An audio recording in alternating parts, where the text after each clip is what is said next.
Bonjour à tous et bienvenue sur ActuPR, notre nouveau format d'émission que nous diffusons sur notre chaîne UPR TV Rhône. Ce format mensuel vous fera partager les actions menées par notre section du Rhône en lien avec l'actualité locale ou régionale. Et en parlant d'actualité locale, nous avons une actualité très riche ce mois-ci puisque nous avons accueilli François Asselineau à Lyon durant une semaine. À cette occasion, François Asselineau s'est rendu dans différentes villes où des candidats se présentent au municipal. Il s'est rendu sur des marchés, beaucoup de personnes l'ont vu et ça nous a fait vraiment plaisir. C'était très sympa. La première manifestation importante, ce fut la conférence qui a eu lieu à Lyon. l'université Jean Moulin Lyon 3, tout à fait, et que nous avions d'ailleurs capté les images. Plus de 300 personnes attendaient François Asselineau avec une certaine impatience. On postule qu'on va avoir une union sans cesse plus étroite, c'est ce qui est écrit au début du traité de Rome, qui a été repris ensuite pour une union sans cesse plus étroite des peuples d'Europe, mais une union sans cesse plus étroite avec un nombre sans cesse croissant de gens et de peuples. Et on ne se pose pas la question sur l'affectio societatis, comme on dirait, c'est-à-dire quelle est la réelle attirance des gens les uns avec les autres. Vous comprenez la mécanique européenne. Vous avez donc des États qui donnent de l'argent, tous les États donnent de l'argent à la Commission, et la Commission reverse de l'argent à tous les États. C'est une espèce de queue, une pompe aspirante et refoulante. Sauf que la Commission ne redonne pas le même argent que ce qu'elle a reçu. Et si vous allez voir les derniers ouvrages d'Hervé Lebras et d'Emmanuel Todd sur le ministère français, vous verrez que la France est en voie de désindustrialisation accélérée. Je peux vous dire, j'ai un petit avantage sur vous, c'est que je connais beaucoup de responsables politiques, de ministres, de toutes portes capitonnées, tout le monde sait que ça marche pas, que ça marche plus. Après la conférence, c'est un François Asselineau que nous n'avons pas l'habitude de voir qui a pris un verre avec des étudiants présents. Plus tard, à la permanence L'Essentiel, François Asselineau s'est même laissé aller à écrire un de ses fameux proverbes. C'est seulement lorsqu'un pays est en proie au chaos qu'apparaissent des responsables intègres. Proverbe chinois.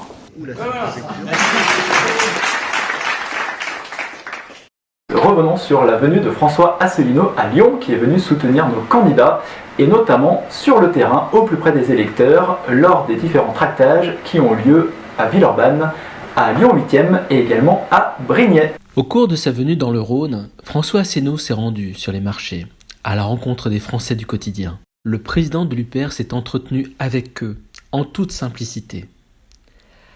Les candidats, quant à eux, porteurs des espoirs de l'UPR au municipal, ont apprécié le soutien du président, tout comme les militants. Nous avons rencontré Gérald, militant de la première heure. Vous êtes à Brignais, vous êtes à Lyon 8, vous êtes à Villeurbanne. Une grande première pour vous. Eh bien, nous ne nous étions jamais présentés sur les municipales. Je pense que c'est important parce qu'il faut se rapprocher absolument des gens. Et le moyen de se rapprocher des gens, au plus près, c'est vraiment les municipales. C'est vraiment une élection de proximité, les municipales. Voilà. À cette occasion, je vois que François Asselineau est partout, sur tous les marchés. J'imagine qu'en tant que militant, cela doit vous faire chaud au cœur. Alors nous sommes très heureux que François Asselineau soit parmi nous. Il a passé quelques jours sur la région et nous en sommes très heureux. Tous les militants sont enchantés de cette présence, bien sûr.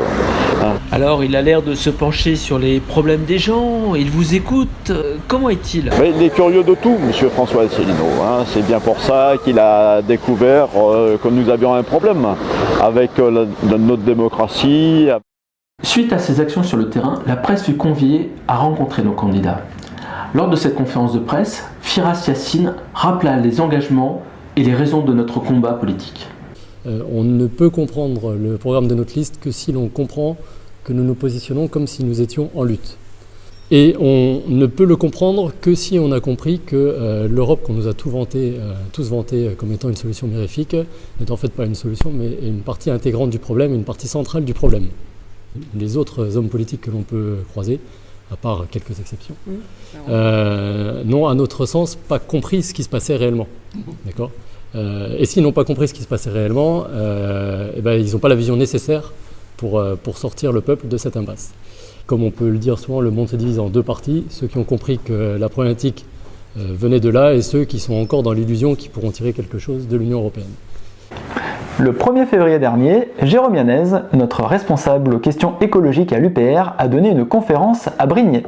Dans cette conférence, il a notamment abordé les causes et les conséquences des méfaits imputables à l'Union européenne en matière d'écologie. Voici quelques extraits. Les traités européens, les directives et les règlements sont supérieurs en droit aux lois françaises.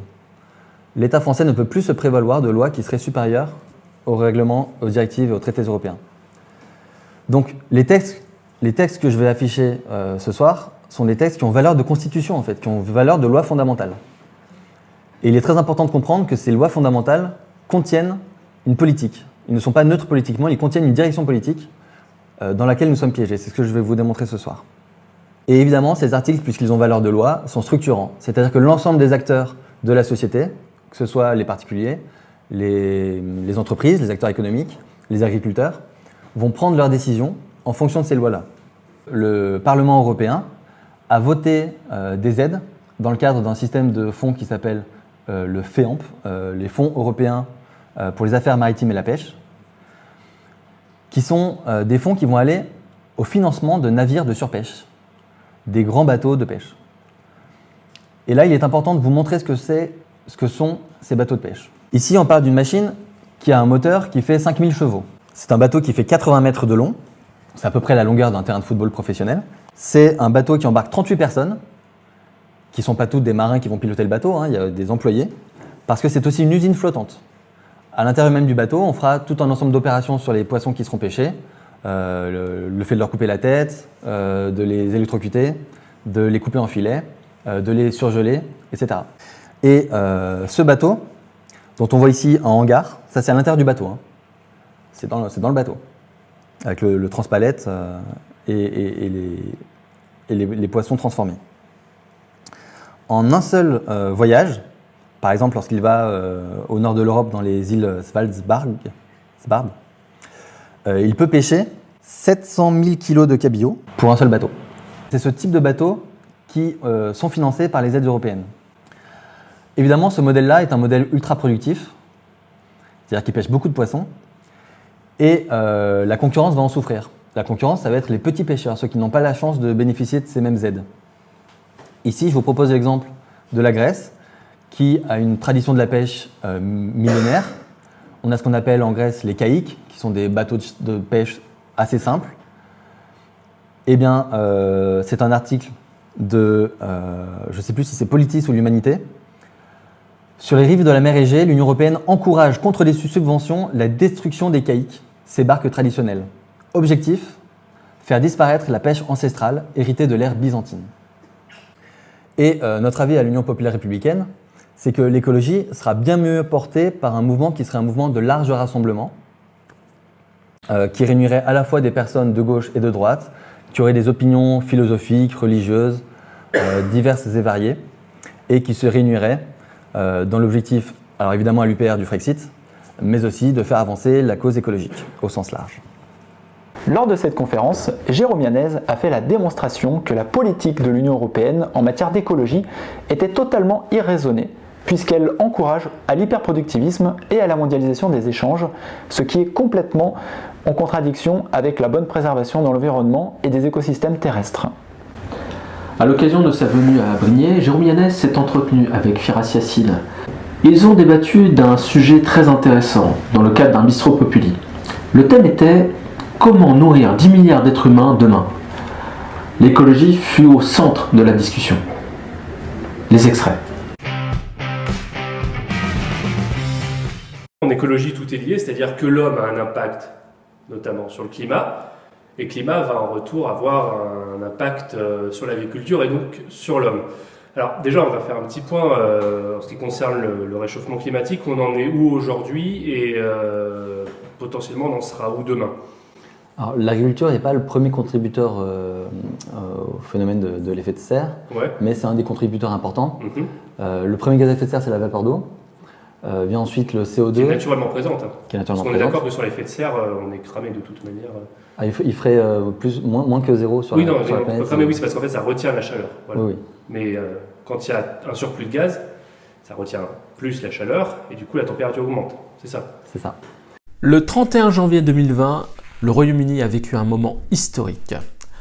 Le Royaume-Uni est sorti de l'Union européenne. Après 2 ans de tergiversation, après un oui massif en 2016 à l'occasion du référendum, élection après élection, le oui s'est réaffirmé et le oui a été entendu. Le Royaume-Uni est maintenant en dehors de l'Union européenne. Alors les Anglais vont-ils inspirer d'autres pays de l'Union européenne ces prochaines années? C'est ce que nous verrons. En attendant, l'heure était à la fête pour les ardents défenseurs du Frexit à Lyon, qui ont partagé la joie des Britanniques en célébrant l'événement à grand renfort de bière et de fish and chips. Les images.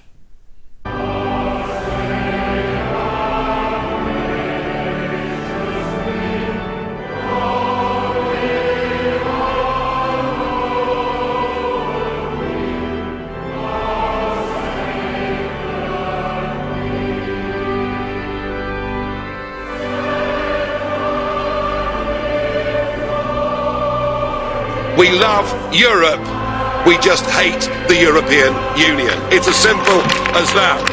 So I'm hoping this begins the end of this project. It's a bad project. It isn't just undemocratic, it's anti-democratic, and it puts in that front row. It gives people power without accountability. People who cannot be held to account by the electorate, and that is an unacceptable structure.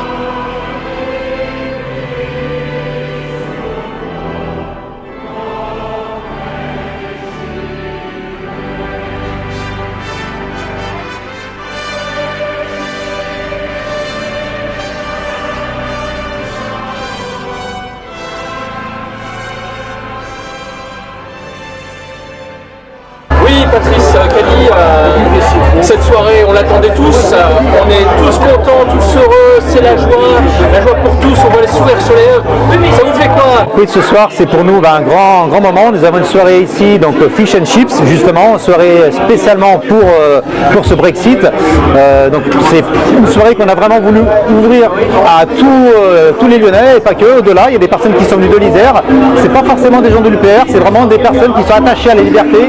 Et ça, vraiment, ça nous tenait à cœur. Et c'est pour ça qu'on a mis de l'ambiance, de la musique, des repas. Et puis j'espère après derrière, ça va durer toute la nuit pour que ça dure le plus longtemps possible pour fêter ce moment vraiment pour nous historique. Ça donne quoi ce Brexit, Eh bien enfin bordel, ils l'ont eu et nous on va avoir le nôtre. On va avoir le Brexit. Allez, cheers.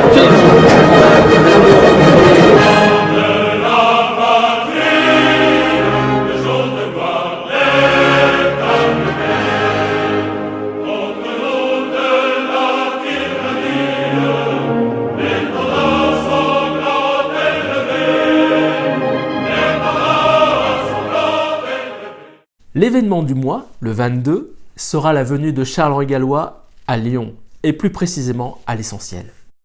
Charles-Henri viendra vous présenter son dernier livre, Les illusions économiques de l'Union européenne. Ce sera l'occasion pour vous de venir échanger quelques mots avec lui lors d'une séance de dédicace. Ceci est la fin de notre première édition ActuPair. Nous vous remercions pour votre écoute. Et si vous souhaitez nous rejoindre, participer aux actions militantes, sachez que toutes les informations sont dans la description de la vidéo et que si vous voulez tout simplement nous contacter, eh bien, utilisez les commentaires. J'invite toutes celles et tous ceux qui me regardent à aller cliquer j'aime et à s'abonner sur la chaîne de l'UPR TV Rhône et en même temps UPR TV National bien entendu.